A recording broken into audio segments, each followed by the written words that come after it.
Back in high school, my friends and I had a hangout spot like no other. It was this baseball field behind the abandoned grade school. We always thought that we'd get there one day and there'd be a construction crew plowing the whole place down, but they never came, at least not when we were kids.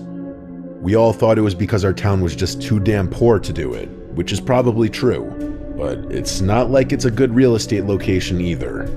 It was built right along the woods, far away from most of the town. It was essentially in the middle of nowhere, just like the rest of our town. The reason we enjoyed going there so much was because no one else did. People would occasionally break into the school and do a little graffiti here and there. Sometimes the cops would show up, but they never came to the baseball field. It was a safe haven for the friend group, and that was really important because a lot of my friends didn't exactly have the best home lives, especially one of them, Tim. His mom would always call the cops on him for whatever reason she could possibly conjure up that day, yet when we were at the field, there was nothing they could do. We spent a lot of summer nights sitting along the rusted out bleachers, smoking and talking about God knows what to pass the time. I loved that place, we all did. Although, even before it happened, there was this one thing that always creeped me out about the place. There was an old lamplight right along the bleachers that somehow still worked. The town must have forgotten about that too. It was one of those lights that emitted an orange hue, and since it was the only light there, we'd be shrouded in it. It didn't really light up a whole lot either. Whenever I'd get too high, I'd look off into the surrounding woods that was masked in pure darkness. I'd think about how someone or something could easily see us and we'd have no idea. It'd really get on my nerves, but then eventually someone would tell a joke or get my attention and I'd forget about that thought. For a little bit at least. I wonder how many times they watched us. I'll never know. During the beginning of summer, one night my friend Johnny and I were going up to the field. I must have left before he did, because by the time I got there, his car was nowhere to be seen. I decided to get a head start and go off to the field alone. This was pretty frowned upon in our group. Even though we all liked to think we were tough, walking through a bit of woods alone at night wasn't in our repertoire. I always kind of enjoyed the thrill though. I went on past the school and through the woods to reach the field. I waited another 10 minutes or so, but he hadn't shown up, so I started to smoke. Another 30 minutes passed and nothing. At this point, the thrill had worn off completely. I decided to walk back to my car. I ended up jogging because of how uncomfortable I felt. I texted him a couple of times, yet he never answered, so I spent another 10 minutes in my car and then just drove home. When I woke up, I saw that he never texted back. I was a little pissed off, but I didn't think much of it. Until later in the day, when my mom asked me if I'd seen Johnny recently. I hit up all our friends, but they knew as much as me. The last time we all saw him was when we were at the field 2 nights ago. A day passed, then another. Soon enough, everyone in town knew. Search parties started running rampant. My friends and I even went on a few ourselves, but we never found him. No one did. To this day, the body was never recovered. At the time, I tried to make myself believe that he simply ran away. He was an adventurous kid. He'd talk about wanting to travel the world all the time. How this town made him feel claustrophobic. But deep down, I knew that he wouldn't leave like that. He would have at least left us a note. Probably on the bleachers where no one else would find it. After about a month, I went back to the field. This time, I went alone. I was so angry at the world that I didn't care if I got mauled by some sort of animals lingering in the woods. But just as I got to the end of the woods path, I noticed there were people on the bleachers. For a second, I thought it was just my friends, considering we had never seen anyone else there before. But they weren't. I never saw these people before in my life. 3 of them were on the bleachers, sitting completely motionless. They looked like statues, but they weren't the ones that creeped me out. There was another. He was dancing and skipping around. It made me uncomfortable at how happy he was, but it wasn't an ordinary type of happiness. At the time, I figured he must have been on Molly. Now I just think he's a damn psycho. Worst of all, he looked familiar. I couldn't pinpoint him though. It's like seeing an unfamiliar face in a dream. I knew that I had seen him before, but I just had no idea where. I couldn't handle it. It was just so damn strange. So I tried to get out of there as quietly and quickly as I could. Luckily, they didn't follow. At least, I don't think they did. When I got back to my car, my first thought was to hightail it out of there, but I didn't follow that instinct. Instead, I drove around the school lot. In the back corner of the parking lot, I saw a car. I knew the model. It was the same one Johnny drove, but as I spotted it, the lights turned on. I abruptly reversed and got the hell out of there. As summer went on, I couldn't get them out of my head. I told all of my friends about it, and they agreed it was weird, but they didn't think much of it. I even stopped going to the field because of them. On a late July day, I was feeling pretty nostalgic and sad thinking about Johnny. I decided to look at the yearbook to catch up on some memories. That's when I found him. One of the janitors was in the background of a sports picture. As soon as I turned the page, I knew it was him. Same face and hair. It was the dancing man. It had to be. I couldn't believe it. I told all my friends about it, but they didn't know what to do. Eventually, I went to the cops. I'm pretty sure they thought I was crazy, but they still did do a background check on the guy. At least that's what they told me. They couldn't find a thing. Even his social security card didn't lead anywhere. I attempted to do some research myself, but I couldn't find a thing. The man was a damn ghost. Near the end of the summer, I went back to the field with a few of my friends. I couldn't get the feeling that I was being watched out of my head. Every time I looked into the abyss of the woods, I felt afraid. I longed for the feeling that I once had there, but I knew it wasn't coming back. This place was no longer a home to me. When I left that night, I never came back. Near the end of the summer, I was at a Dunkin' Donuts. It was early in the morning, so I was pretty groggy, until I saw him. The dancing man, the janitor. It looked exactly like him. At first, I thought my mind was just playing tricks on me, but the longer I looked, the more convinced I became. Then he saw me and smiled. He hurried out of the store and I followed him, but one of his buddies was parked curbside at the exit. He rushed in there and sped away before I could get to him, but what I saw horrified me more than anything else. The license plate of the car they were driving was the same as Johnny's. I knew it because he had a unique plate, 4PAC207. It was the same car I had seen a month before. Then it clicked. That was Johnny's car. They got a paint job, so I didn't notice back then, but I should have. I still beat myself up because of it. I never saw him again, or the car. Nowadays, it's all just a memory, one that I wish I could forget. Rest in peace, Johnny.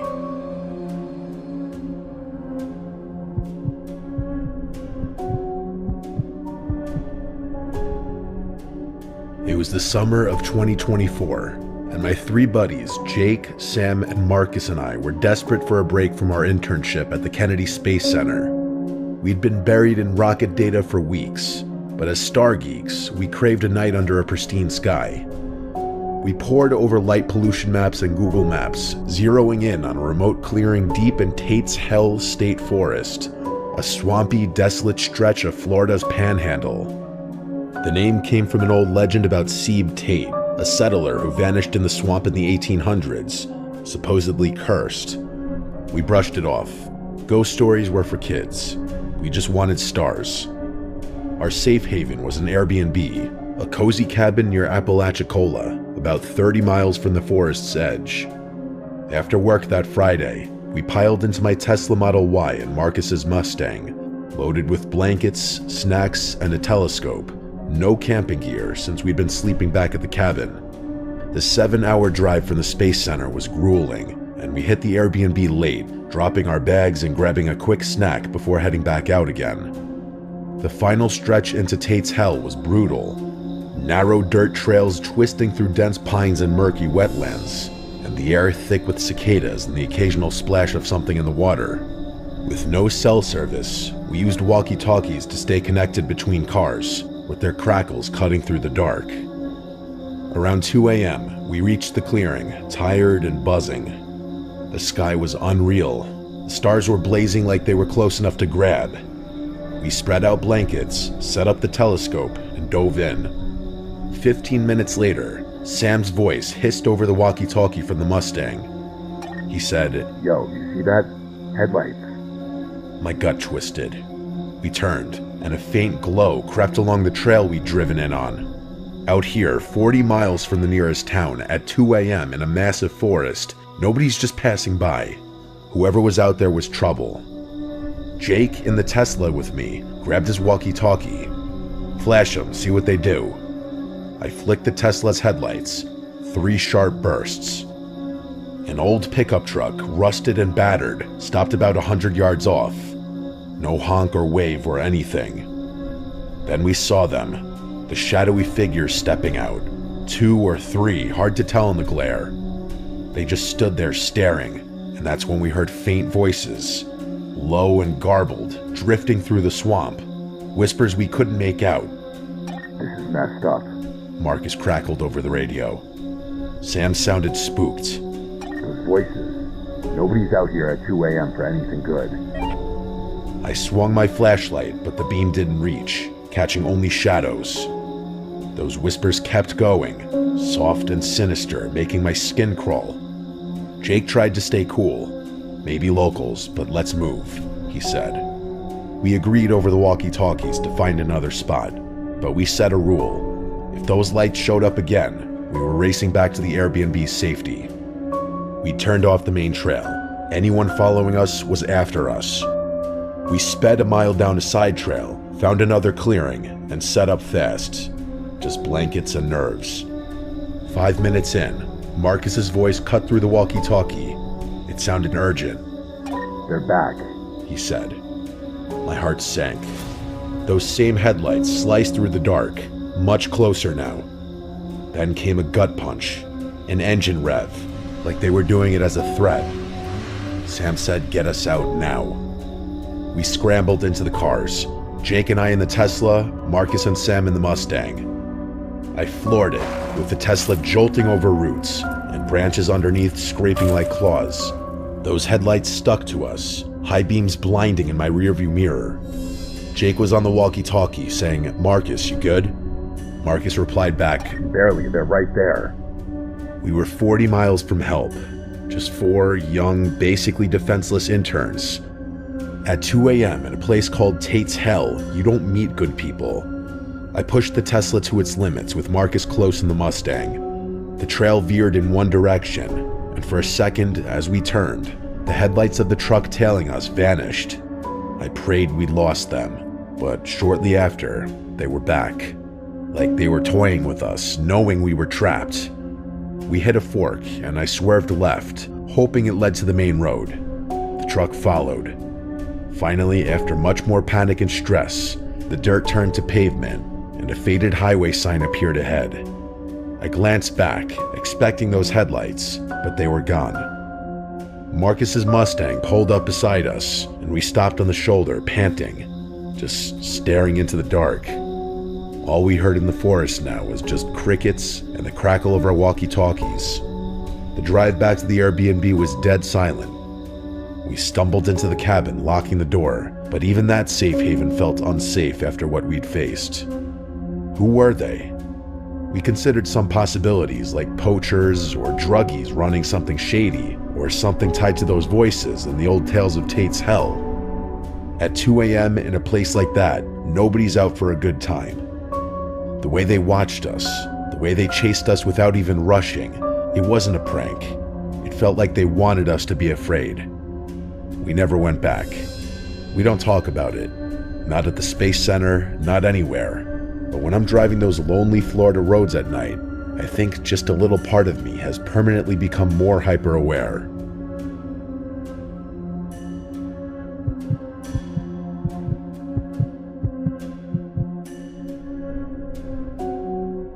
In December 2023, I took a 3-week-long vacation to Japan.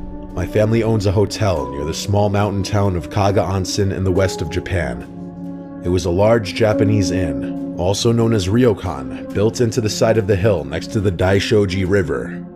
The area surrounding the hotel was inhabited for at least 2 millennia, and it was considered a sacred place.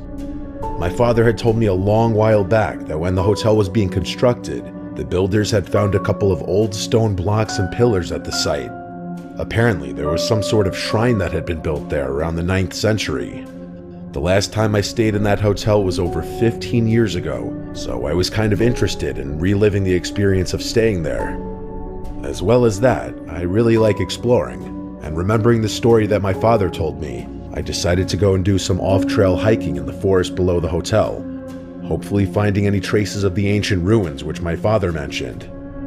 As soon as I arrived at the nearby city of Kanazawa, I got a car at the rental next to the train station and drove up to the hotel. It was snowing heavily, and traffic was terrible. The ride was supposed to take around an hour, but instead it took 2 hours. I arrived at the hotel around 8, and I let myself in. The hotel was basically vacant in December, and tourists don't usually go to this part of Japan in the winter. There was no staff at all in the hotel. I found myself being the only person in the hotel. The feeling was quite surreal, just being alone in such a building in the middle of nowhere. I grabbed one of the keys behind the counter, let myself into one of the suites, and slept there for the night. The next day, I went into the forest below the hotel. The snow was quite deep, up to my ankles, and trudging down rough terrain with boots was absolute hell. I must have walked far enough into the forest to lose my sense of direction. I checked my phone, but there was no signal at all. I had been walking for around an hour and didn't know where I was. I was surrounded by trees on all sides, and directly in front of me was a large hill. I thought it would be good if I climbed to the summit so I could get a better vantage point to possibly locate any form of civilization. The ascent was very tough, the sides of the hill being quite steep and rocky. However, off to the left, I noticed what looked like the remnants of a path. I slowly traversed my way towards the path. It was a dirt path that wound its way up towards the summit of the hill. The path was slightly overgrown with dead branches blocking the way up, but soon enough, I managed to reach my way to the top. However, I noticed that soon enough, the path was gone. It just ended. I looked around the hill and noticed a small cavity in the hillside above the path, hidden in the vegetation, maybe 5 meters away from the path. I climbed up and found myself standing in front of the entrance to a small cave.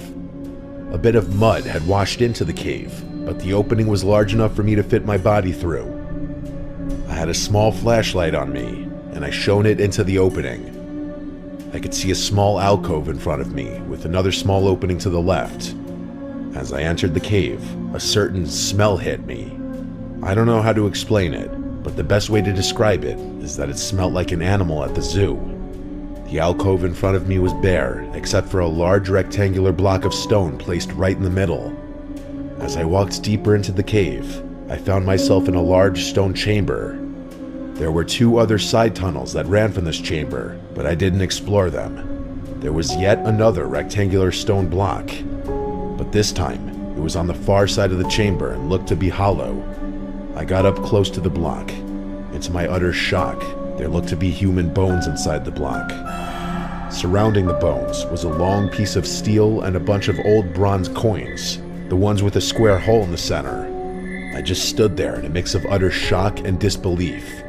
I reached down and picked up one of the coins. I don't know why I did it, just instinct, I guess. The coin was old and corroded, but some characteristics were visible on it. Before I could examine it closely, I heard a loud crash come from deep within one of the side tunnels. I quickly pointed my flashlight towards the origin of the sound. The animalistic scent got stronger, making the air feel toxic. I, for some reason, grabbed the long piece of steel resting amongst the bones and held it in front of me with one hand as a weapon. The light of my flashlight made it easier for me to see that the long piece of steel looked to be the remnants of a long blade. I started backing away towards the entrance. The smell was different this time. I could smell smoke under that overwhelming stench. I could hear a rhythmic thumping originating from deep within the tunnel. It sounded like someone banging on a drum. That's the point where I lost it. I ran out of the cave, back out towards the opening. As I ran out, I swear that I felt the entire cave vibrate and shake. I jumped out of the entrance onto the slope below and tumbled onto the snowy ground. I had dropped the blade on the snowy ground, but I didn't care to pick it up. I kept on running and running down the slope, crashing through dead twigs and branches. I ran and ran until I heard the sound of a car driving past in the distance. I soon found myself on the side of the road. I let out a sigh of relief as I collapsed by the side of the road. I managed to flag down a passing car. The driver was first reluctant to let me in, but after seeing how distressed I was, he did. Through some conversation with the driver, I found out that I was quite far from the hotel, around 4 miles. Soon enough, I arrived back at the hotel. I went back to my room, packed up everything, and got in my car. I didn't feel safe being the only person in the hotel. I drove back to Kanazawa, where I stayed for the night. This story has a follow-up though. When the hotel was up and running in February, I got a text from my father. He told me that someone had broken into the hotel through one of the first-floor windows. Surprisingly, nothing was damaged or stolen, except for the front door of my room, which was smashed wide open with some sort of blunt metal objects. I don't know if this is connected to my experience, but I am definitely not going to be staying at that hotel, ever.